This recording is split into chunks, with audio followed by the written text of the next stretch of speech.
The morning sun filtered through the lace curtains of my dining room, casting delicate patterns on the oak table I'd refinished myself 20 years ago. I sat there, a cup of chamomile tea cooling in my hands, staring at the piece of paper my son, Daniel, had slid across the table the night before. It wasn't a grocery list or a birthday card. It was a typed document, single-spaced, with bullet points outlining my new responsibilities in my own home. The words blurred as my eyes traced them again. 6 a.m. Prepare breakfast for family. 7 a.m. Drive Emma and Liam to school. 8 a.m. Clean kitchen and living areas. 9 a.m. Tend to garden and yard maintenance. The list went on, hour by hour, until 10 p.m. Fold laundry and prepare kids' lunches for next day. Mom, starting tomorrow, this is how things are going to work around here, Daniel had said, his voice steady, as if he were briefing a new employee. His wife, Lisa, stood behind him, arms crossed, her lips pressed into a thin line of approval. We need structure. This house is too big for you to manage alone, and we're helping you keep it running. But if you can't handle these tasks, maybe it's time to think about other options. Other options? I'd asked, my voice barely above a whisper, still clutching the paper like it might burn me. Lisa's eyes had flicked to Daniel, then back to me, cold as the February wind rattling the windows of my old farmhouse in upstate New York. Clara, we've been living here for 3 years, maintaining this place. Legally, we have rights. If you don't want to contribute, you can leave. We'd hate for it to come to that, but we need someone who pulls their weight. My hands trembled now, just as they had last night, as I reread the document. At 68, in the house I'd inherited from my parents, the house I'd poured my life into preserving, I was being given a work schedule by my own son. The same son I'd raised alone after his father walked out when he was 5. The same son whose birthdays I'd celebrated in this very dining room, whose tears I'd wiped after his first heartbreak, whose college tuition I'd scraped together by working double shifts as a nurse. Now, that son and his wife were treating me like a hired maid who also paid the bills.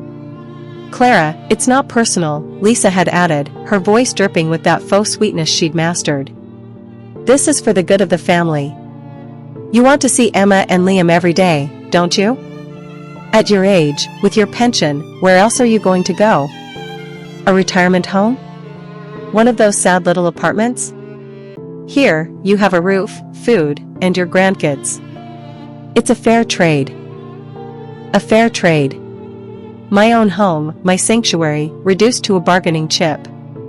I looked around the dining room, at the scuffed floors I'd mopped countless times, at the walls I'd painted a soft sage green after my mother passed, at the antique chandelier my father had hung with pride. Every inch of this house carried a memory of my life, my sacrifices. Now, those memories were being overwritten by Daniel and Lisa's demands, their furniture, their chaos. My family photos had been replaced by Lisa's abstract art prints. My mother's china cabinet was cluttered with Emma's soccer trophies and Liam's video game consoles. My garden, my pride and joy, was now Lisa's project, though she never touched a trowel. Grandma, can you make pancakes? Emma's voice broke through my thoughts. My 12-year-old granddaughter stood in the doorway, her phone glowing in her hand. She didn't look up, just tapped away at the screen, expecting me to jump into action. In a minute, sweetheart, I said, my voice automatic, trained by 3 years of catering to their every whim. Lisa appeared behind Emma, her yoga mat tucked under her arm. Clara, make sure the pancakes are gluten-free. Emma's on a new diet. Oh, and we need you to pick up Liam from soccer practice at 3. I've got a meeting, and Daniel's working late. She didn't wait for a response, just breezed out the door, leaving a cloud of expensive perfume in her wake. I stood frozen in my own kitchen, the schedule crumpled in my fist. This was my life now, a series of orders, a ledger of tasks, a constant drain on my $800 a month pension. I'd been so happy when Daniel and Lisa moved in 3 years ago, after Daniel lost his job as a car salesman. Just a few months, Mom, he'd said, his eyes red from stress. We'll get back on our feet. You're saving us. I'd opened my arms, my home, my heart. I'd cooked their meals, babysat Emma and Liam, paid for groceries when their savings ran dry. But somewhere along the way, my generosity had become their entitlement. "Grandma, the pancakes." Emma called again, her tone sharper now, as if I were slacking on the job. I walked to the pantry, my legs heavy, and found it nearly empty. A half-empty box of gluten-free flour, a jar of expired jam, a bag of rice I'd bought on sale.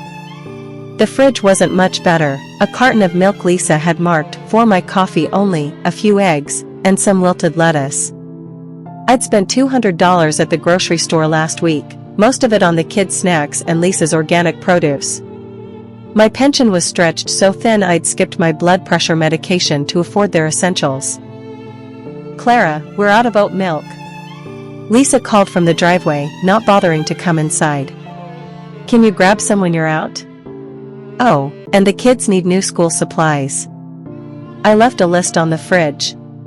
"Should be about $100. $100. Another chunk of my pension, gone.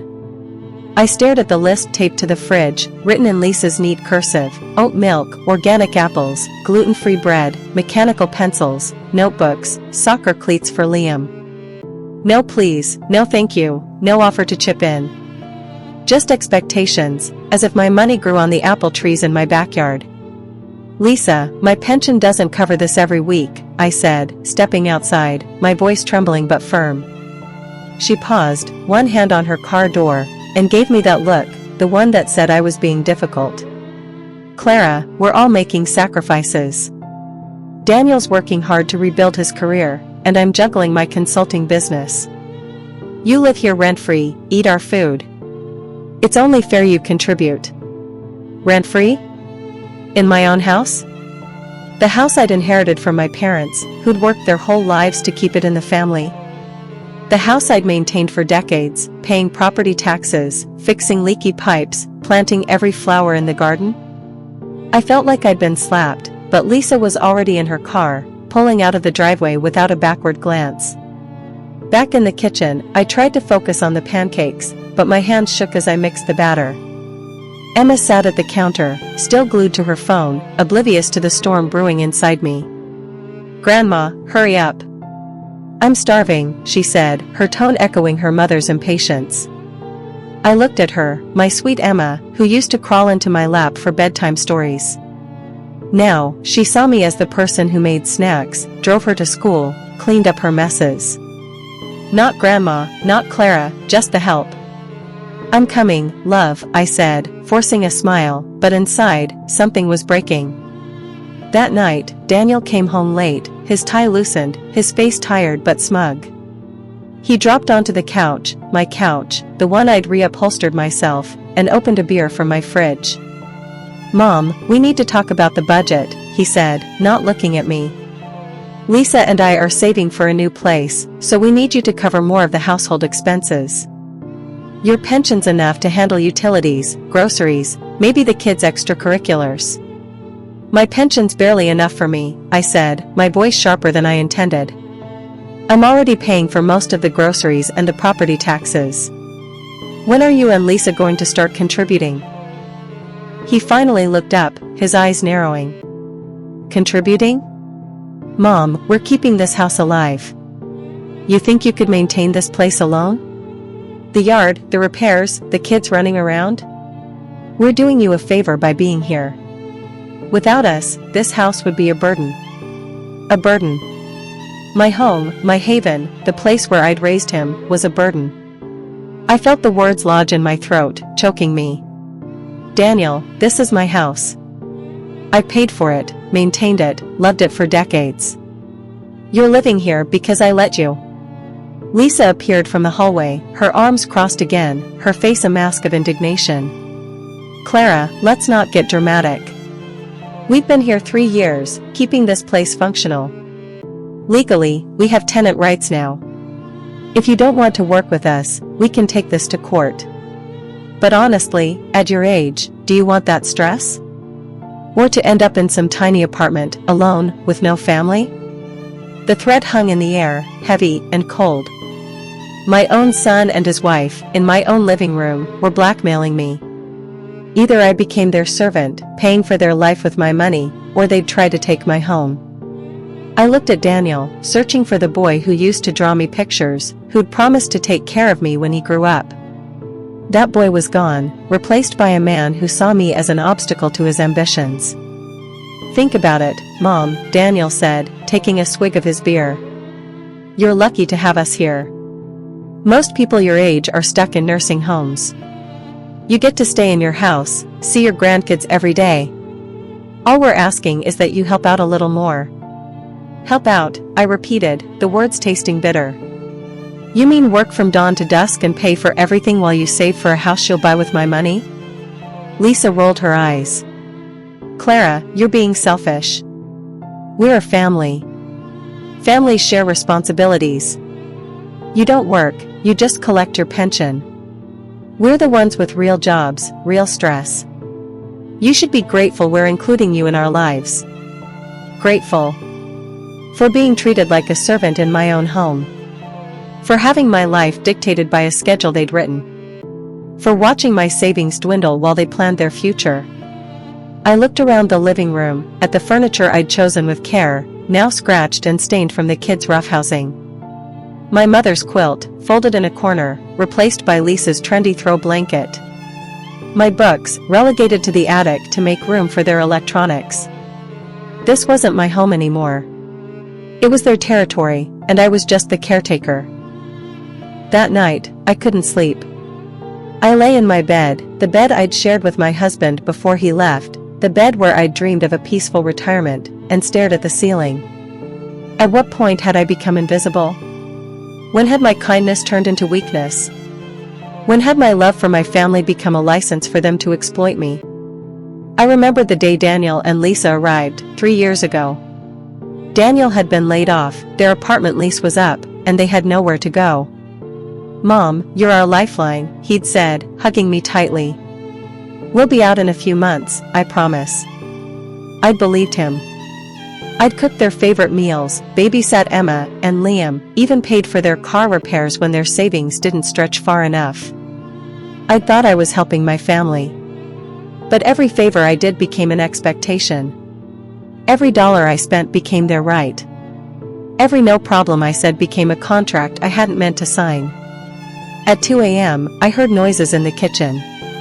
I crept downstairs and found Daniel rummaging through the fridge, leaving a trail of crumbs on the counter I'd scrubbed earlier. "Daniel, what are you doing?" I whispered, not wanting to wake the kids.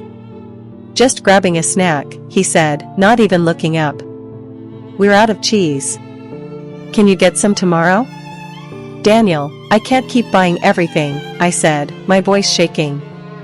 "I'm running out of money." He sighed, as if I were a child throwing a tantrum. "Mom, relax. We'll figure it out. Just put it on your card, and we'll pay you back when my bonus comes in." His bonus. The same bonus he'd mentioned 6 months ago, which had somehow paid for a new TV but not for the groceries I'd been buying. I cleaned up the crumbs in silence, realizing this was my life now, cleaning up their messes, literally and figuratively, while they slept soundly in my home. The next morning, I followed the schedule because I didn't know what else to do.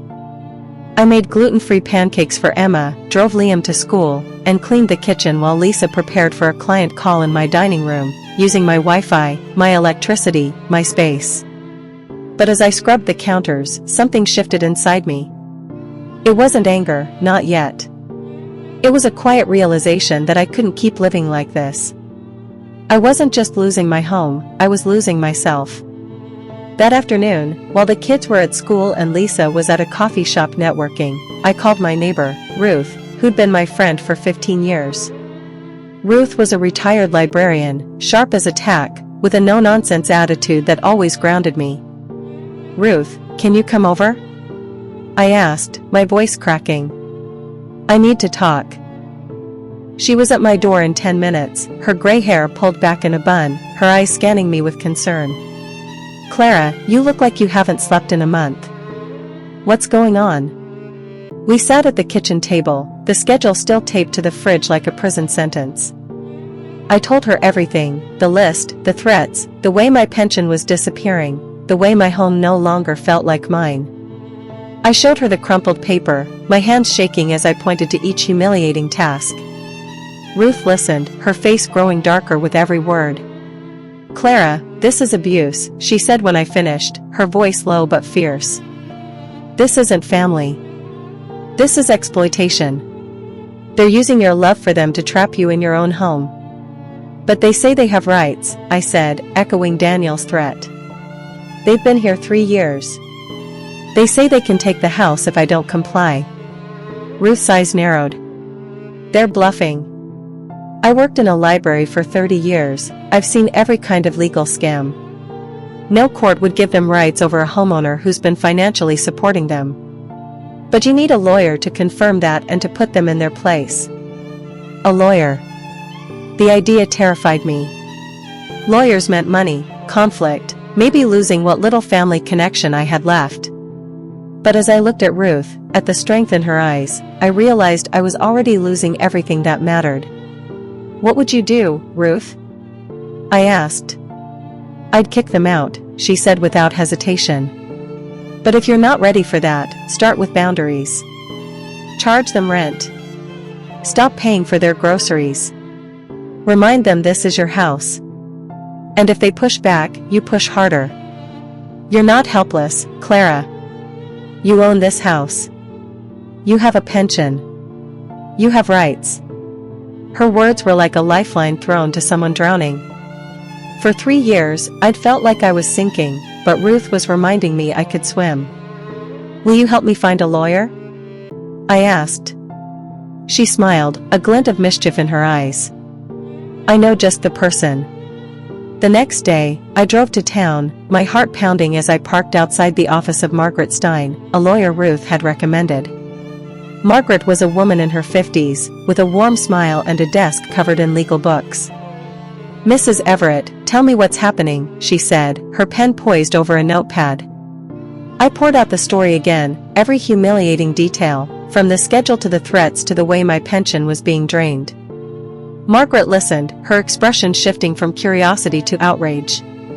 When I finished, she leaned back and said, "Clara, what you're describing is elder abuse, plain and simple. Financial exploitation, emotional manipulation, it's textbook. And their claim about tenant rights? It's nonsense in this context. You're the homeowner, and you've been subsidizing their lifestyle. No court would side with them." Relief washed over me, but it was tempered by fear. "What can I do?" I asked. "Several things," Margaret said, her voice calm but firm. "First, we can issue a formal notice terminating any informal housing agreement. You can set new terms, they pay rent, contribute to expenses, or leave within 30 days. Second, we can document the financial abuse, every grocery bill, every utility payment you've covered. If they push back, we can pursue legal action for exploitation. And third, we can ensure no unauthorized guests, like Lisa's relatives, stay without your consent." "Lisa's mother is coming next week," I said, remembering the latest imposition. "They didn't ask me. They just told me she's staying in my room." Margaret's eyes hardened. "That's another violation. We'll include a clause about unauthorized guests in the notice." "How much would this cost?" "For the consultation and drafting the notices, $250, she said. "If it escalates to court, we can discuss a payment plan. But in my experience, once people realize you're legally protected, they back down fast." $250. Less than I'd spend on groceries for Daniel's family in a month. I handed over the money, feeling a spark of hope for the first time in years. "Draft the notices," I said. "I want them ready today." That evening, I returned home with 3 legal letters in my purse, each addressed to Daniel, Lisa, and Lisa's mother, Karen. The house was quiet, Daniel was still at work, Lisa was out, and the kids were at a friend's house. I sat at the dining room table, the notices in front of me, and waited. Lisa came home first, her arms full of shopping bags from a boutique in town. "Clara, can you help me with these?" she called, not looking up. "No," I said, my voice steady. "We need to talk." Sit down. She froze, her eyes narrowing as she saw the papers on the table. What's this about? Daniel walked in before I could answer, his briefcase in hand. Mom, what's going on? Lisa texted me you're acting weird. Sit, I said again, pointing to the chairs. They sat, exchanging glances, their confidence wavering. I slid the letters across the table. These are legal notices from my lawyer. They outline the new terms for living in my house. You can read them now, or I can deliver them formally tomorrow, but the content won't change. Lisa snatched her letter, her eyes scanning it quickly. $600 a month in rent? Half the utilities? Clara, this is insane. We can't afford this. Then you can find a place you can afford, I said, my voice calm but unyielding. This is my house. I've been paying for everything, groceries, utilities, the kids' activities, while you save for your own place. That ends now. Daniel's face reddened. Mom, you're being ridiculous. We're your family. We've been keeping this house from falling apart. You can't just kick us out. Then you can find a place you can afford, I said, my voice calm but unyielding. This is my house. I've been paying for everything, groceries, utilities, the kids' activities, while you save for your own place. That ends now. Daniel's face reddened. Mom, you're being ridiculous. We're your family. We've been keeping this house from falling apart. You can't just kick us out. I'm not kicking you out, I said. I'm giving you 30 days to decide, pay rent and contribute, or leave. And Karen has 48 hours to cancel her visit. She's not staying here without my permission. Lisa's mouth dropped open. You're telling my mother she can't visit? Clara, she's family. She's your family, not mine, I said. And this is my house. No one stays here without my consent. Daniel slammed his hand on the table. This is betrayal. After everything we've done for you, you go behind our backs to a lawyer? We've been living here, raising our kids, making this a home. You've been living here rent-free, eating my food, spending my money, I countered. You gave me a work schedule, threatened to take my house. That's not family. That's exploitation. Lisa's eyes filled with tears, but I'd seen that act before. Clara, how can you do this to us? To Emma and Liam? You're their grandma. The kids will always be welcome here, I said. But not as leverage to control me. You have 30 days to decide. The next month was a battlefield. Daniel and Lisa tried every tactic, denial, guilt, anger, even fake kindness. They'd leave dishes unwashed, claiming they were too busy to help. They'd remind me how lonely I'd be without them. Emma and Liam, caught in the middle, asked why Grandma was mad at everyone. I explained as best I could, keeping it simple. Grandma needs to take care of herself so she can be the best grandma for you. Karen's visit was cancelled, but not without drama. Lisa called her mother in tears, claiming I'd banned her from the house. Karen sent me a scathing email, calling me selfish and ungrateful. I didn't respond. Margaret had warned me to keep all communication in writing, and I followed her advice to the letter. By the end of the 30 days, Daniel and Lisa had found a small apartment in town. They moved out on the last day, their faces a mix of resentment and resignation. As they loaded their boxes into a rented truck, Daniel turned to me. I hope you're happy, Mom. You're choosing to be alone. I'm choosing to be myself, I said. And I'll always love you and the kids. But love doesn't mean letting you take advantage of me. 3 months later, I woke up to birdsong in my quiet house. I made coffee in my own kitchen, sat in my own dining room, and looked out at my garden, which I'd started tending again. The roses were blooming, the weeds gone, the soil rich with new life. I joined a painting class at the community center, rediscovering my love for landscapes. My pension, no longer drained by others' demands, covered my needs with enough left for small joys, a new book, a bouquet of flowers, a bus ticket to visit Ruth. Emma and Liam came over every other weekend, and our time together was different now. Without the weight of constant caregiving, I could be their grandma again, reading stories, baking cookies, laughing over board games. They'd ask about their parents, and I'd answer honestly but kindly. Your mom and dad are figuring things out, just like I am. But I'll always be here for you. Margaret called to confirm that Daniel and Lisa had no legal claim to my house. You did it, Clara, she said. You took back your life. As I stood in my garden, paintbrush in hand, sketching the sunset over my apple trees, I realized she was right. This was my life, my home, my story. And for the first time in years, I was writing it myself. Moral: true love and family respect your dignity and autonomy, never demanding your sacrifice to serve their convenience. Reclaiming your self-worth, even in the face of manipulation, is a powerful act of courage that restores your right to live on your own terms. Don't forget to like, comment, and subscribe, it really helps. Watch the full video for more details.